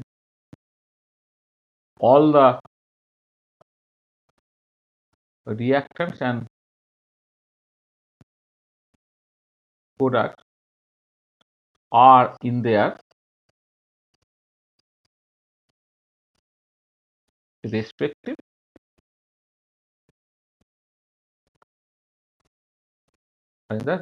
standard. তাহলে এইটা হচ্ছে definition. It is the change in enthalpy to form one mole of a particular compound. তাহলে কম্পাউন্ডটা তৈরি করবো কিন্তু one mole, তবে আমার মোলার এনথালপি ফর্মেশন হবে কোথা থেকে? From its elements in the stable state of aggregation. আর স্ট্যান্ডার্ডটা আসছে কখন? না when all the reactions and products are in the respective standard. এইটা হচ্ছে standard molar enthalpy of formation. যেমন তো আমি কার্বন ডাইঅক্সাইড যখন তৈরি করছি, carbon graphite plus oxygen gas থেকে কার্বন ডাইঅক্সাইড তৈরি করতে হবে। তো আমি জল তৈরি করছি, জল লিকুইড কন্ডিশনে তৈরি করতে হবে। কোথা থেকে তৈরি করব? হাইড্রোজেন গ্যাস অবস্থায় নিতে হবে, অক্সিজেন গ্যাস অবস্থায় নিতে হবে। পরিবারে 1 মোল জল তৈরি করতে গেলে ব্যালেন্স করে এটা হাফ O2 তোমাকে দিতে হবে। এটা তাহলে এইটার জন্য যে এনথালপি চেঞ্জটা সেটা হবে standard molar enthalpy of formation. দেখো এই এফটা ফর ফরমেশন, বারটা হচ্ছে ফর মোলার, আর মাথায় একটা জিরো দিয়ে দিলে মানে স্ট্যান্ডার্ড স্টেট বোঝানো হয়ে গেল। এইটার জন্য যে এনথালপি চেঞ্জটা সেটা হচ্ছে standard molar enthalpy of formation. এটা কার জন্য? Of carbon dioxide gas. এটা কার জন্য? For H2O liquid. তাহলে এইরকম ভাবে তোমাকে লিখতে হবে এবং কোন টেম্পারেচারে সেই টেম্পারেচারটা দেখবে তোমার উল্লেখ করা থাকে। এখানে আমি টেম্পারেচারটা উল্লেখ করছি না, মানে সেটা লিখছি না। Standard molar enthalpy of formation of water liquid, standard molar enthalpy of formation of carbon dioxide gas ইত্যাদি এগুলো standard molar enthalpy of formation. আচ্ছা, প্রবলেমটা হচ্ছে যেটা যে আমি কোন একটা কম্পাউন্ড তৈরি করছি কোথা থেকে? From its elements in the stable state of aggregation. তাহলে তাহলে আমি যদি বলি হাইড্রোজেন গ্যাস, তার standard molar enthalpy of formation কত? বা অক্সিজেন গ্যাস, তার standard molar enthalpy of formation কত? বা কার্বন গ্রাফাইট, তার standard molar enthalpy of formation কত? সেইখানে একটা তোমার বেস ভ্যালু ধরে নেওয়া হচ্ছে, সেটা হচ্ছে এই যে standard molar enthalpy of formation of any elements, মানে পিওর এলিমেন্ট আর কি, in the stable state of aggregation, সেটাকে তুমি জিরো ধরে নাও। মানে কার্বন যদি ডায়মন্ড থাকে বা চারকোল থাকে তাহলে কিন্তু তার এনথালপি অফ ফরমেশন জিরো নয়, কিন্তু কার্বন যখন গ্রাফাইট কন্ডিশনে থাকে, this is the most stable state of aggregation, সেটাকে জিরো ধরতে হবে। হাইড্রোজেন গ্যাস, হাইড্রোজেন বা পার্টিকুলার অক্সিজেন ধরো, তাকে হয়তো বা কার্বন ডাইঅক্সাইড ধরো, তাকে তুমি চাইলে কিন্তু লিকুইড ফর্মে আনতে পারো, সলিড ফর্মে আনতে পারো। কিন্তু তোমাকে যেটা ইম্পর্টেন্ট পয়েন্ট সেটা হচ্ছে যে তোমাকে কিন্তু ওই মানে যখন কার্বন ডাইঅক্সাইড তার স্টেবল স্টেট অফ এগ্রিগেশনে কিন্তু গ্যাস ফর্মে থাকে, তার এনথালপি অফ ফরমেশনটাকে জিরো ধরে নেওয়া হচ্ছে। এটা একটা কনভেনশন। সেটা হচ্ছে যে standard molar enthalpy of formation of any element in their stable state of aggregation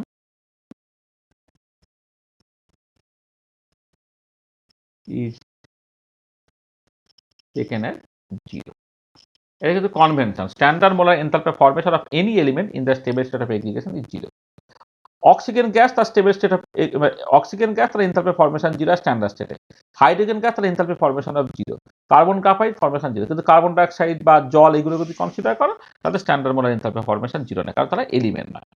The standard molar enthalpy of formation of any element in the stable state of aggregation is taken as zero. তোমাকে মাথায় রাখতে হবে। আচ্ছা, ঠিক একই রকম করে অন্যান্য সব কোয়ান্টিটি গুলো তুমি ক্যালকুলেট করতে পারো। ধরো তোমাকে এরকম বলা হলো standard molar enthalpy of combustion.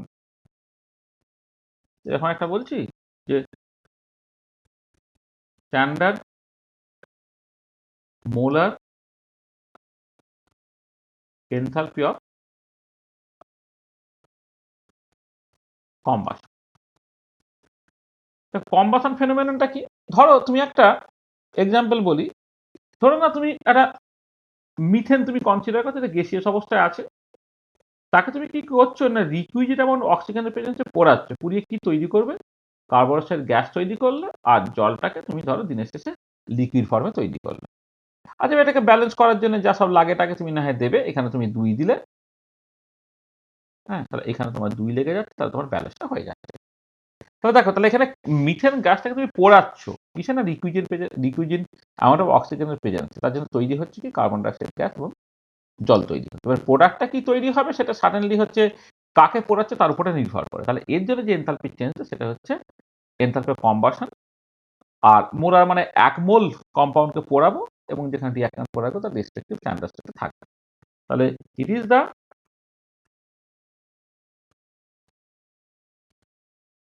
Change in enthalpy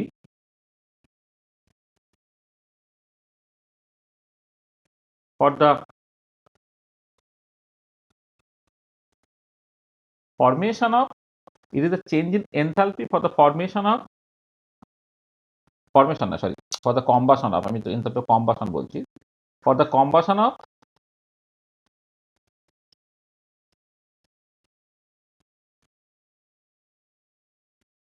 one mole of a particular compound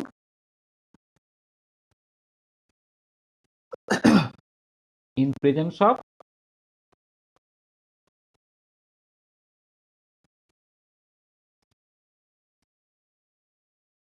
the requisite amount of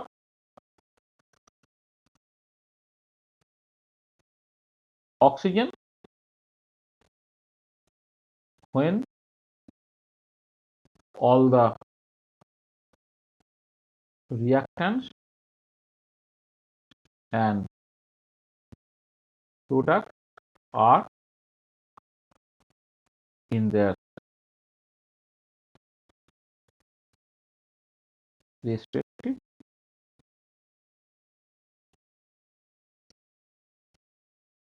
standard.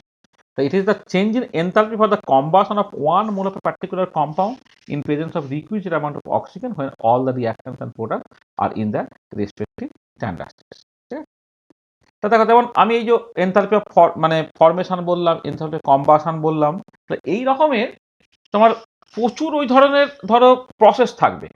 ধরো তুমি একটা হাইড্রোজিনেশন প্রসেস, ধরো ডিহাইড্রোজিনেশন প্রসেস, ধরো কোনো একটা ল্যাটিস ফরমেশন হচ্ছে, ধরো কোনো একটা নিউট্রালাইজেশন রিয়াকশন হচ্ছে, ধরো তোমার একটা প্রেসিপিটেশন রিয়াকশন করছে, ধরো একটা ক্রিস্টালাইজেশন প্রসেস করছে, তাহলে বিভিন্ন প্রসেসের জন্য তোমার বিভিন্ন রকমের এনথালপি চেঞ্জ তোমার ক্যালকুলেট করতে হবে। তাহলে ইন দ্য সেম ওয়ে তুমি আরো সব বিভিন্ন রকমের এনথালপি নিয়ে কথাবার্তা বলতে পারো। ধরো আমি ধরো আমি স্ট্যান্ডার্ড মোলার গুলোকে উল্লেখ করছি না, তাহলে এনথালপি অফ ধরো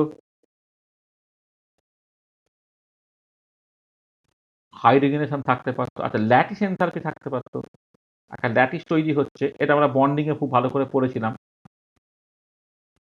ল্যাটিস এনথালপি হতে পারে, এনথালপি অফ হাইড্রোজেনেশন হতে পারে, এনথালপি অফ ধরো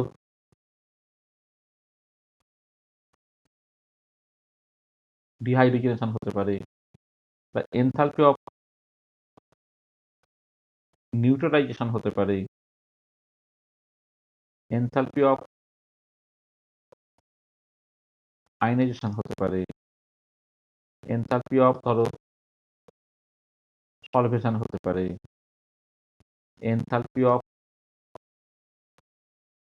ডাইলিউশন অ্যান্ড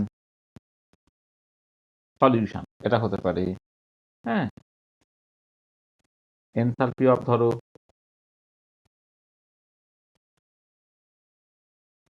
ক্রিস্টালাইজেশন হতে পারে, এক্সেট্রা। তাহলে বিভিন্ন রকম এনথালপি হতে পারে। তাহলে বিভিন্ন রকম এনথালপি গুলো আমাদের জাস্ট ভাবতে হবে। আচ্ছা আচ্ছা, আর একটা জিনিস, এগুলো আমরা সব প্রত্যেকটা আস্তে আস্তে আস্তে বলবো, সব প্রত্যেকটা জিনিস বলবো, ঠিক আছে? আচ্ছা আর একটা জিনিস ভীষণ ভীষণ ইম্পর্টেন্ট, সেটা হচ্ছে বন্ড এনথালপি বা বন্ড ডিসোসিয়েশন এনথালপি।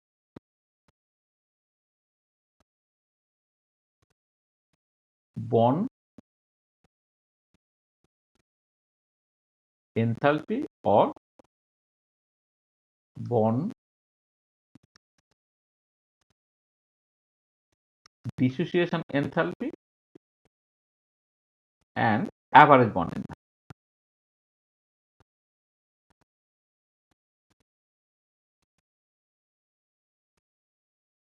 বন্ড এনথালপিও যা, বন্ড ডিসোসিয়েশন এনথালপিও তাই, কিন্তু অ্যাভারেজ বন্ড এনথালপিটা আলাদা।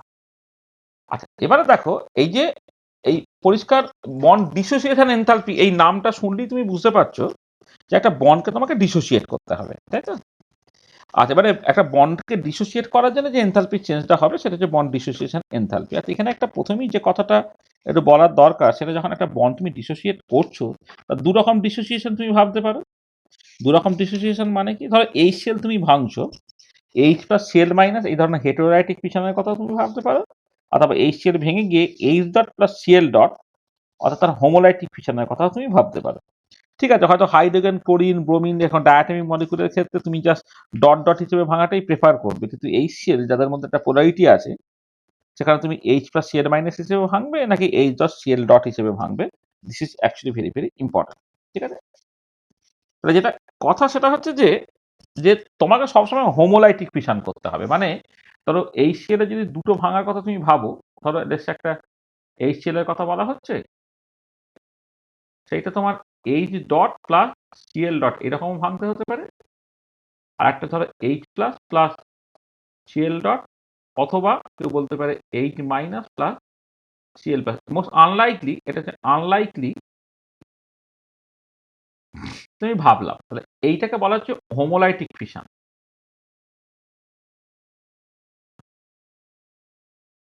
আর এই ধরনের ভাঙাটাকে বলে হেটেরোলাইটিক ফিশন।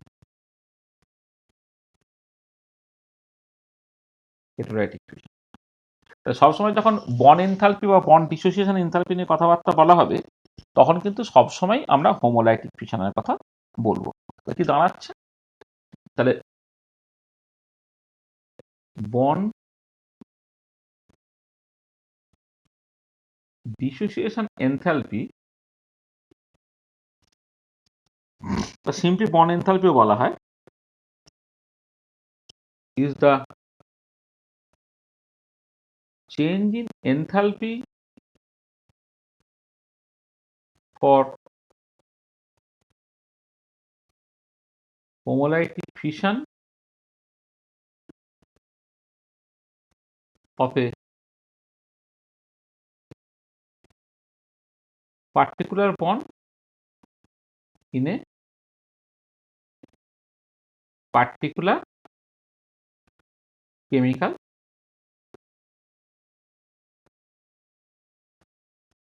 environment। আর পার্টিকুলার বন্ডকে পার্টিকুলার কেমিক্যাল এনভায়রনমেন্টে তোমাকে ভাঙতে হবে। ধরো লেটস আমি ওইচ বন্ডকে ভাঙছি, তাহলে ওইচ বন্ডকে যখন ভাঙছি, ধরো জলের ক্ষেত্রে যখন তুমি দেখবে, ধরো জলের ক্ষেত্রে ও এইচ এই ধরো, তো এই বন্ডটা ভাঙলে, ভেঙে তুমি এইচ ডট তৈরি করলে প্লাস ওইচ ডট তৈরি করলে, তাহলে এইখান থেকে যেটা পেরে এটা যে একটা বন্ড ডিসোসিয়েশন এনথালপি হলো।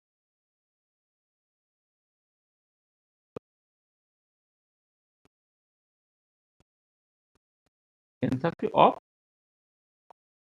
ওইচ বন্ড হলো। তাহলে এইটার জন্য যদি এনথালপি ধরো ডেল্টা এইচ ওয়ান, এটা আবার ধরো একটা ওইচ আছে, সেখানে তোমার ওইচ বন্ডটা আছে, ভেঙে গিয়ে ও ধরো এখানে double dot plus H dot ধরো তৈরি হলো। এইটাও কিন্তু bond dissociation enthalpy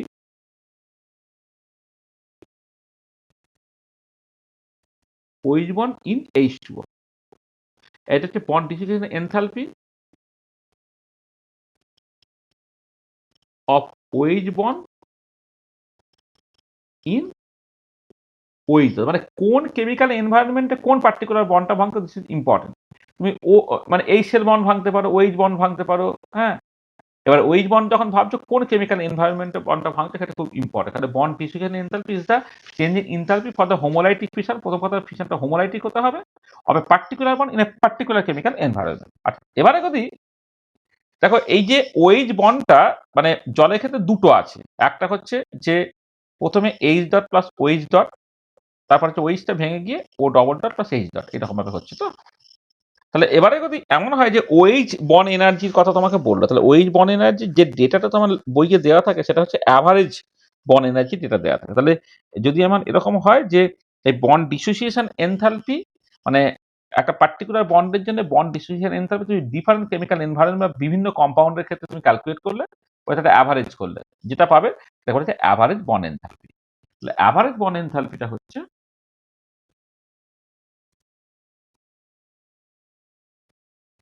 bond enthalpy is the average of bond dissociation enthalpies of a average bond enthalpy is the average of bond dissociation enthalpy of a particular bond in all possible chemical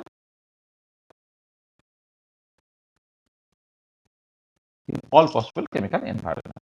মানে বিভিন্ন possible এনভায়রনমেন্টে কোনো একটা particular বন্ডকে তুমি ভাবছো, তার জন্য যা বন্ড এনথালপি চেঞ্জটা হলো তার তোমার গড়। তার মানে ধরো এই পার্টিকুলার কেসে যদি বন্ড এনথালপি চেঞ্জটা ডেল্টা H1 হয়, এটা যদি তোমার ডেল্টা H2 হয়, তাহলে অ্যাভারেজ বন্ড এনথালপিটা কি হচ্ছে? অ্যাভারেজ বন্ড এনথালপিটা হচ্ছে delta H1 plus delta H2 divided by হচ্ছে তোমার 2। তাহলে ওই বন্ডটা দুটো ডিফারেন্ট কেমিক্যাল এনভায়রনমেন্টে ভেঙে যায়, তাহলে অ্যাভারেজ তুমি করে নিচ্ছ। আচ্ছা, এবারে এই বন্ড ডিসোসিয়েশন এনথালপি গুলো জানলে তোমার একটা যেটা সুবিধা হবে সেটা হচ্ছে এই যে কোন একটা রিঅ্যাকশনের জন্য এনথালপি চেঞ্জ, যেটা চেঞ্জ ইন এনথালপি ফর এ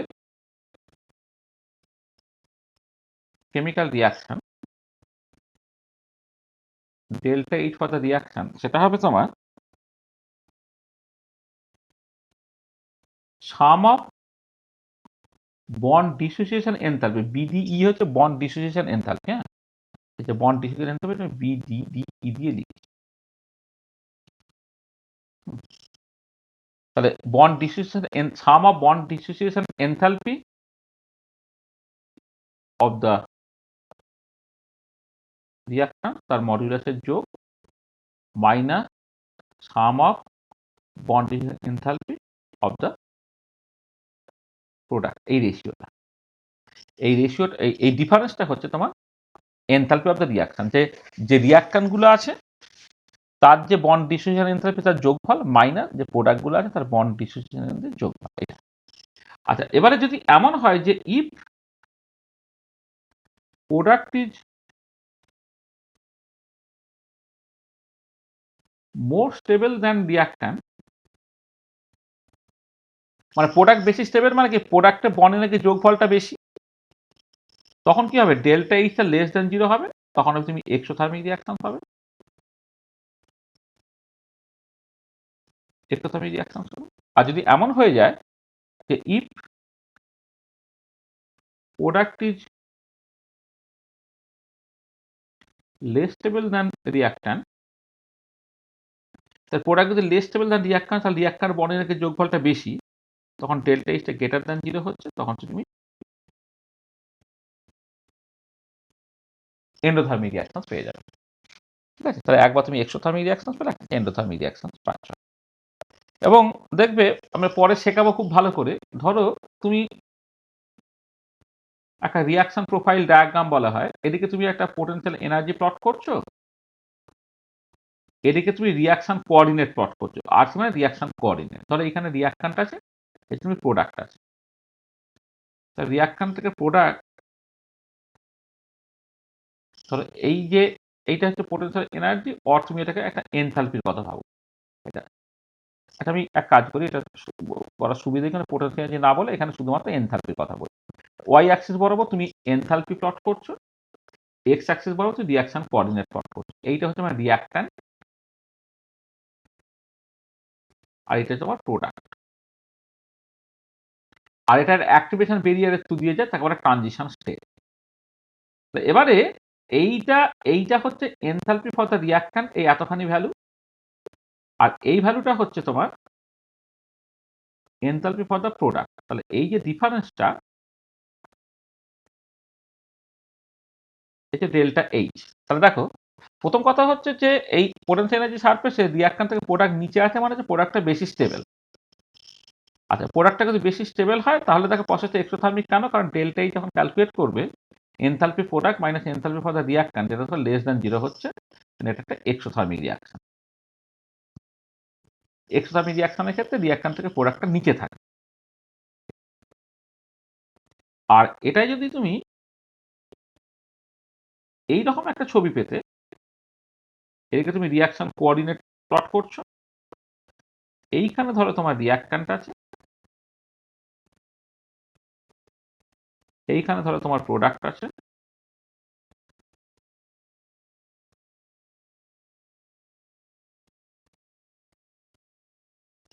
এইটা হচ্ছে তোমার ট্রানজিশন স্টেট। ঠিক আছে, তো এই পার্টিকুলার কেসে এই ভ্যালুটা হচ্ছে তোমার এনথালপি ফর দ্য রিয়াক্ট্যান্ট, এই ভ্যালুটা হচ্ছে enthalpy for the product. Product এবং রিয়াক্ট্যান্টের এনথালপি চেঞ্জ যেটা, এটা হচ্ছে ডেল্টা এইচ হলো। এই পার্টিকুলার ডেল্টা এইচ যখন H P minus H reactant করে তাকে এটা গ্রেটার দ্যান 0 হচ্ছে, কারণ প্রোডাক্টের এনথালপিটা বেশি, রিয়াক্ট্যান্টের এনথালপিটা কম, তখন সেটা হয়ে যাচ্ছে এন্ডোথার্মিক প্রসেস। তাহলে এক্সোথার্মিক প্রসেসের ক্ষেত্রে তোমার প্রোডাক্টটা নিচে থাকবে, রিয়াক্ট্যান্টটা উপরে থাকবে, আর এন্ডোথার্মিক রিয়াকশনের ক্ষেত্রে যে রিয়াক্ট্যান্ট নিচে থাকবে, প্রোডাক্ট উপরে থাকবে। তার মানে যদি কোনো একটা পার্টিকুলার প্রসেসের ক্ষেত্রে প্রোডাক্টটা মোর স্টেবল দ্যান রিয়াক্ট্যান্ট হয়, তখন ডেল্টা এইচটা নেগেটিভ হবে। আর যদি উল্টোটা হয়, যে প্রোডাক্টটা যদি লেস স্টেবল দ্যান রিয়াক্ট্যান্ট হয়, তখন সেটা এন্ডোথার্মিক হবে। তাহলে বন্ড এনথালপি বা বন্ড ডিসোসিয়েশন এনথালপি দিয়ে হ্যাঁ তুমি একটা রিয়াকশনের ডেল্টা এইচটা বা চেঞ্জ ইন এনথালপি এটা তুমি কিন্তু ক্যালকুলেট করতে পারছো। আচ্ছা দেখো তো, আমি যতটুকু বললাম, আমি এক নিঃশ্বাসে অনেকগুলো কথা বলে গেলাম, কোন জায়গাটা বুঝতে পারলে না বা কোন একটা অসুবিধা হলে আমি বলে নাও তো।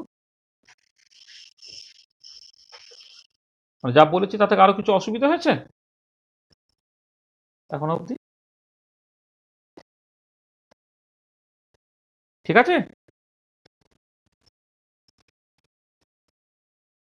ঠিক আছে তো? হ্যালো?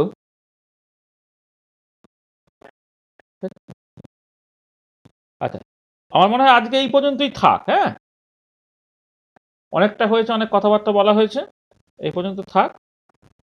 তাহলে আমরা মানে ম্যাক্সিমাম পার্টটাই বলে ফেলেছি। পরের দিনে এই যে বিভিন্ন রকমের প্রসেসের ক্ষেত্রে এনথালপি চেঞ্জ আরো কতগুলো বললাম না, lattice enthalpy, enthalpy hydration, dehydrogenation, neutralisation, ionisation, solvation, dilution আর সলিউশন, ক্রিস্টালাইজেশন, এই কথাগুলো একটু জাস্ট বুঝিয়ে দেওয়া। মানে ব্যাপারটা হচ্ছে এনথালপি ফরমেশন বা এনথালপি কম্বাশন যেমন করে করেছো, ঠিক সেই রকম করেই ব্যাপারটা যাবে। হ্যাঁ, শুধু প্রসেসটা কি জানতে হবে, যে নিউট্রালাইজেশন প্রসেস নিয়ে বলতে তুমি অ্যাকচুয়ালি কি বোঝো, ক্রিস্টালাইজেশন প্রসেস বলতে তুমি কি বোঝো, এগুলো যদি বোঝো তাহলে বাকিটা অটোমেটিক্যালি করে ফেলতে পারবে। তো আমরা আজকে এই পর্যন্ত রাখবো। নেক্সট ক্লাসে আর একদিন আমাদের থার্মোকেমিস্ট্রি নিয়ে কথাবার্তা হবে। তাহলে এটা হচ্ছে মোর অ্যাবাউট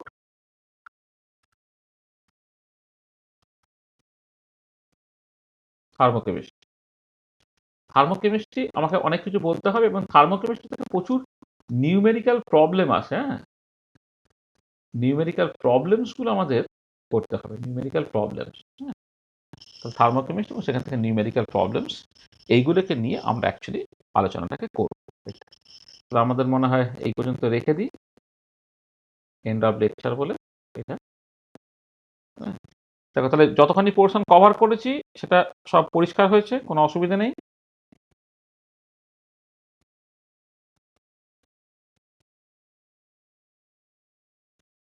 কোনো অসুবিধা আছে বলো?